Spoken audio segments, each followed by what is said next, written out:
Esport has never been more popular among young adults. But what is exactly esports and how is that different to, say, casual gaming? I was very curious to learn more about how esport is evolving and how it's maturing. My name is Jonas Strandell and this is The Clean Feed, a podcast about how we can make the internet a safer place. I am very pleased to welcome a guest who lives and breathes esports. He is the editor-in-chief at Fragbite, one of Sweden's biggest esports companies. Welcome, Daniel Sandström. Thank you very much. All right. Maybe you can do a little quick intro to yourself and to Fragbite. What is Fragbite? Yeah, my name is Daniel. I'm 32 years old. I live here in Stockholm and I'm the editor-in-chief of Fragbite, which is Sweden's largest news website on esports in general and the game Counter-Strike specifically. So we have a news site where we write news articles and do interviews with players and professional athletes playing Counter-Strike. Right. And of course, focusing on the Swedish esports in general. Yeah. All right, very nice. So for a listener not familiar to e-gaming or esports, you want to call it that, like, could you share a little bit, like esports, very high level? Yeah, so esports is short for electronic sports, and it's basically sports being played on computers. So you compete in different games, right? And there are several esports games that are big in the world today, and Counter-Strike, which is my main focus, is one of the largest esports titles. Yeah. So could you share a little bit about Fragbite, like the history of Fragbite, and a little bit of your user community, like? I mean, esport is so much bigger than the average person would sit up and take notice of. I mean, we all know sports like football or hockey or anything, but the amount of participators in esport are growing rapidly. Yeah. I think I've heard that esports would be one of the most growing sports worldwide, and I think that's a truth with modification, but it's another discussion. Fragbite is a Swedish esports company, started out as a website in 2002, which makes us one of the oldest esports companies in the world and in Sweden, and we've been around for, almost 22 years this year. Yeah. So it started out as a community for Swedish players interested in the game Counter-Strike, and has since developed a lot. We've had one of the largest forums with user-generated content in Sweden for a couple of years before social media even arrived. I mean, the old internet. Yes. So for Swedish people like me in their 30s, it's very common for them to have like an account on Fragbite, because when you use the internet, you pretty much was a Fragbite user as well, because you discussed things there and read on gaming news and whatnot. Yeah. So, but is it a fair assessment to say that it's like a go-to place if you're interested in Counter-Strike in particular, like or esports in general? Fragbite is the place to go to sort of read up in the same vein as you would read up on like your favorite football team or hockey team or something like that. Yeah, if you're interested in Counter-Strike in Sweden, you definitely know of Fragbite, and you're probably a user. Then, of course, Fragbite has, since the start, we've developed quite a lot. We are not only a news site today, we're also organizing tournaments in Counter-Strike and doing a lot of other activities with our community. Yeah. Something very close to my heart, of course, is the user-generated content, and we wanted to talk a little bit about like safety and well, mannerism, if you will, on these communities. And I find it really interesting because, first of all, we want to make a distinction between gamers and people who are active in esports. Can you share a little bit about what we talked about prior to start recording? Yeah, for me, gaming is like this term that is not really as specific as esports. Esports is about competing in games. I mean, when I play Candy Crush on my mobile phone, I am a gamer in a sense, and I'm participating in the activity gaming. But I am not competing in it. I'm not in it to improve and become the best in the world. Right. But esports is more about the competitive focus, and especially I would say competing in games that have a competitive scene where players face each other and compete for prize money or glory. Yeah. So, I mean, it will be easy to sort of want to dive very deep into conversation around like, okay, so what happens with how do you define like training for something, and how do you train to become better at something? But this is not a gaming podcast, so I won't dwell into too much of that. But I wanted to talk a little bit about the community, because that's how I know of Fragbite. Would you say that there is like a friendly atmosphere? I mean, I find it a friendly atmosphere. I suppose that is a little bit due to moderation as well. The general gamer or the person interested in esports, who is he or she? I mean, it could be pretty much anyone. At Fragbite, we have actually quite an old target group, older than people would expect, I think. I mean, when people talk about esports today, they imagine kids, right? But our main target audience is a bit older than that. I mean, 18 to 35-year-olds, mainly men, but there are also a lot of women watching and participating in esports as well. How do you think... I mean, it's not an easy question to answer, but how would we go about making more young girls and women interested in esports? I mean, being a casual gamer is one thing, like you can play casually, but like actually like training to become more involved in esports. Oh, it's a really hard question, I would say, and I'm not sure if I am the best person to answer that. I'm not sure if I am qualified to answer that, but from my perspective, I think representation, of course, is a very important thing, and also like creating opportunities for women to compete, both with other women, but also with men in mixed teams. I've seen there has been traditionally not very many mixed teams, but I've seen it starting to change quite a lot, and women are more likely today to play with a mixed team than before, which is something I think is good. Yeah, and I think just to finish off of what you're saying is that esports is definitely a sport where like your whatever physical advantages you might have being stronger or faster, you're actually competing on very equal terms, right? Definitely, and we have seen some super amazing female gamers out there smashing male players for years as well. So So I wanted to go back because we have outlined somewhat of a like script or at least questions that I do really want to answer, and I wanted to ask this for sure. And like the community that as a whole, like not just Fragbite, but like the esport community, like.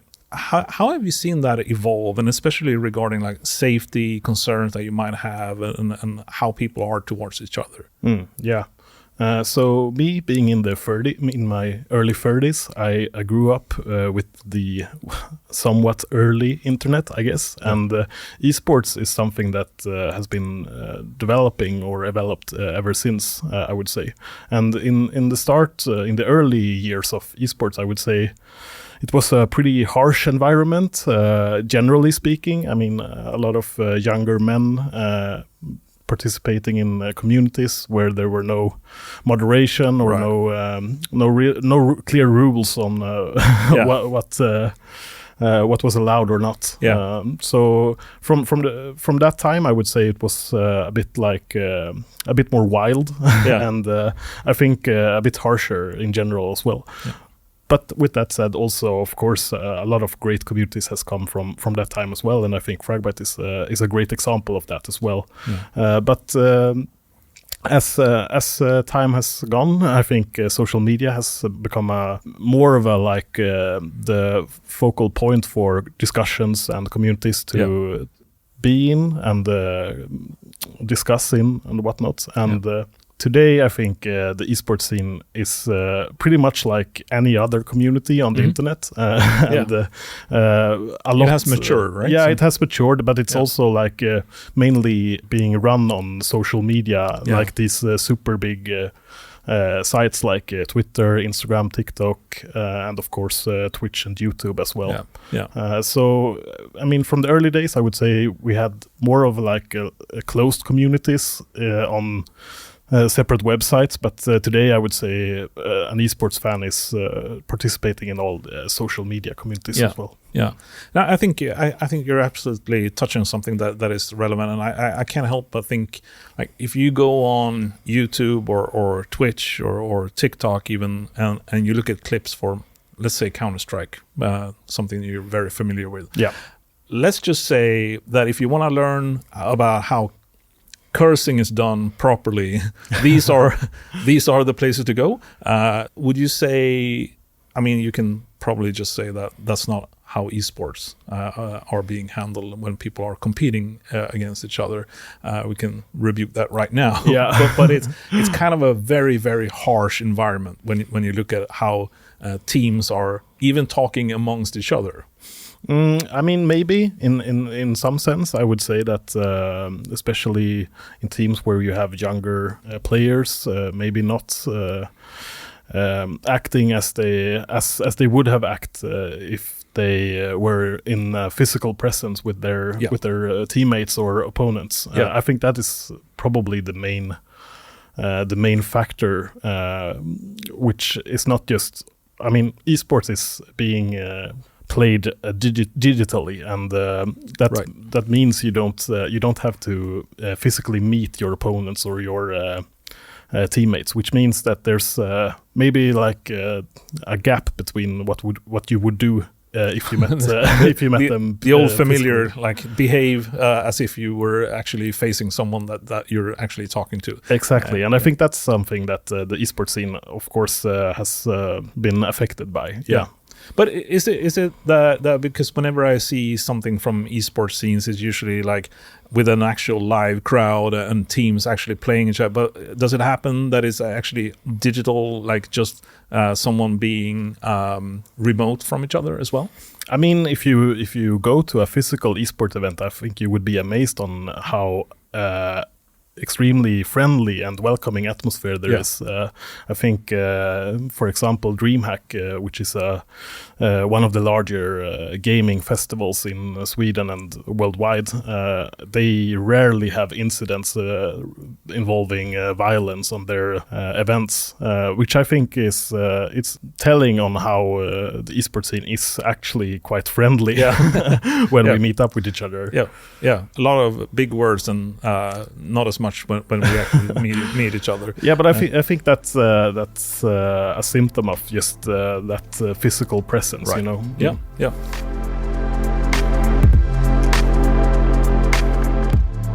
All right. So thinking about actually meeting up in a physical space where you go to live events, I was thinking about, like, whenever I see sports in general, I tend to get a little bit riled up and see when people are cheating, and I think about football players and hockey players like tumbling around, faking injuries, but like when it comes to anything in terms of esports, I think of like maybe cheating, or if there's any kind of incidents where, like, does that even happen, and if so, how does that happen? Yeah, of course, cheating is one of the biggest issues with the esports scene today. I think it's one of the largest challenges for esports organizers as well, for tournament organizers to handle, because cheating, you know, it becomes a problem for the competitive integrity if you have a team or a player that is using unlawful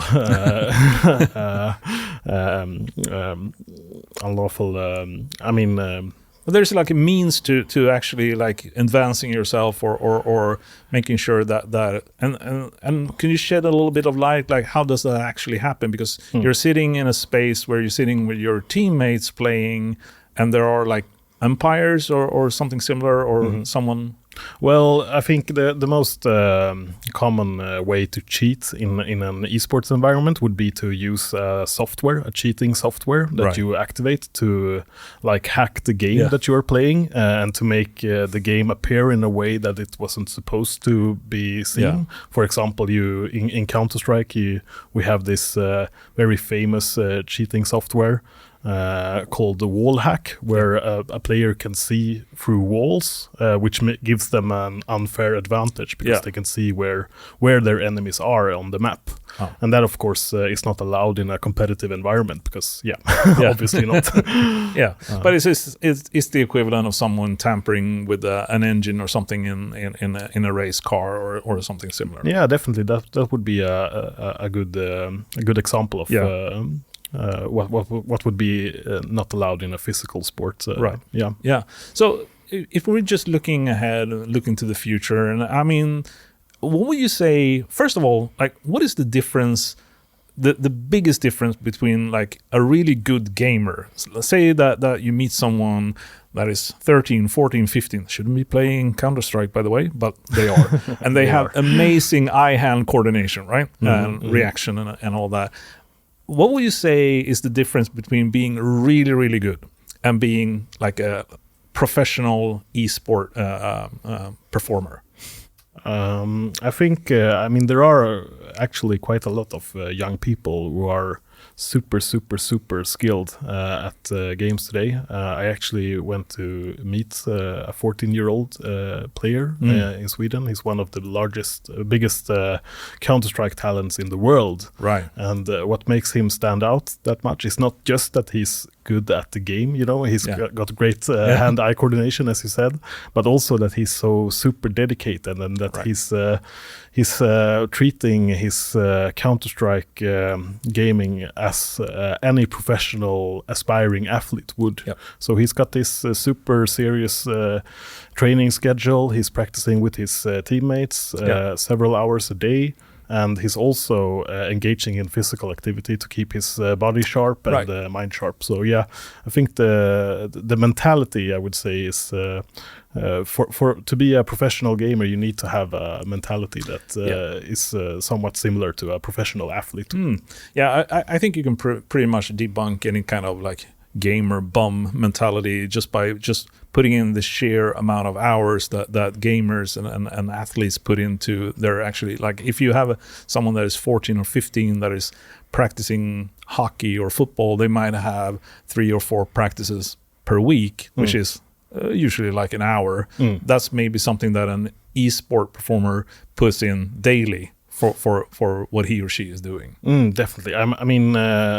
You have to be a professional esport athlete, you have to be really, really passionate, and you need to be really, really passionate to compete. I think that's something that I see a lot when I speak to players, that they usually are competing in other ways as well. I mean, they have a traditional sports career as well, where they play soccer or hockey or whatnot. And it's the desire to be the best that is fueling them to become professional esports athletes. And I think, because we talk a lot about safety on this podcast, and naturally coming from Besido and doing content moderation, we're all about like trust, safety, but I can't help but to think that in esports it's not such a big question of like safety. Maybe, I mean, it's not the bigger concern than with any other community where people are interacting with each other.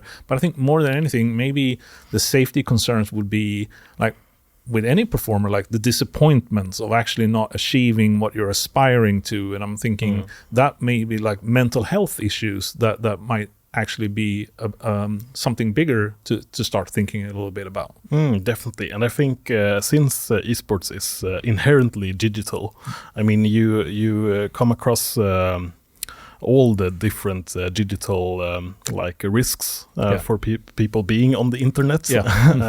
So for esports athlete, I know that if a team loses a game, I mean, they get hate towards them from fans and others that are disappointed in them, and they can access that right away. I mean, right after the game, they can log on to Twitter and see their inbox is full. You know, and usually, I mean, that's an interesting point that you bring up, because usually, I mean, we can sit and talk about athletes, whether you're a track runner or you play football or soccer or whatever it is, and be like, well, you know, you make millions every day, so you should probably be able to take whatever happens on Instagram or Twitter or wherever it is.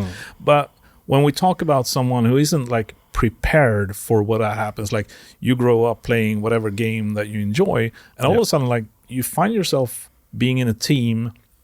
And I didn't sign up for this. I didn't sign up for this kind of like onslaught of maybe even like hate comment that comes on. That's not like the esports fault in itself. It's still like a community problem that happens, but it might be something to be wary about, that it might happen. Yeah, definitely. And I think, as you say, a lot of esports athletes are not prepared for this when they turn professional, you know, because there is really there's no structure around the esports scene today. Yeah. I mean, it's a really young scene today, and we don't have the structures and the routine that other like, for example, traditional, if we take football or soccer, for example. I mean, they have organizations with a lot of adults present, and even employees to handle these kind of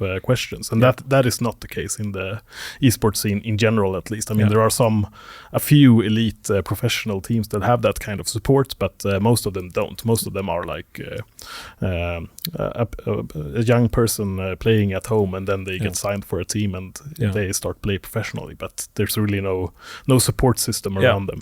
So would you say that it's quite a short career as an esport athlete, if you will? Like, maybe you start off as like older teenager and then fizzle out towards your late 20s, or?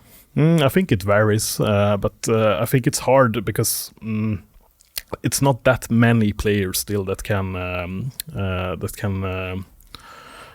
be like economically safe from competing in esports. I mean, there are the superstars are making shit tons of money, but then you have like this tier 2 level, tier 3 level, where there are a lot of great players playing professionally and playing more than 8 hours a day, and they can't have a real an ordinary job or an ordinary income, and they try to become the best, but the money isn't there just yet.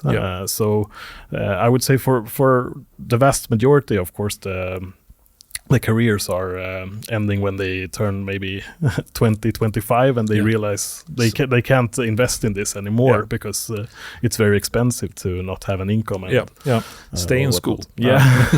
I mean, I think a lot of Swedish players need to realize that as well. That, it's very, very hard to become a professional esports athlete and earn that kind of income. Yeah, but just wrapping up before we finish this conversation, would you say, like, for Fragbite and esports in general, like, what do you see on the horizon for 2024, 2025? What are you most excited about for esports? That's a great question. What am I most excited about? I mean, I am excited to see the scene being more and more professional. I think it is still in really early stages, and we are developing a lot for every year that goes. For me personally, I am very, very excited about the Counter-Strike scene in 2025 because the game developer Valve has made some changes to the competitive scene, which makes the competitive scene even more diverse and more exciting than ever before. So I'm looking forward to that.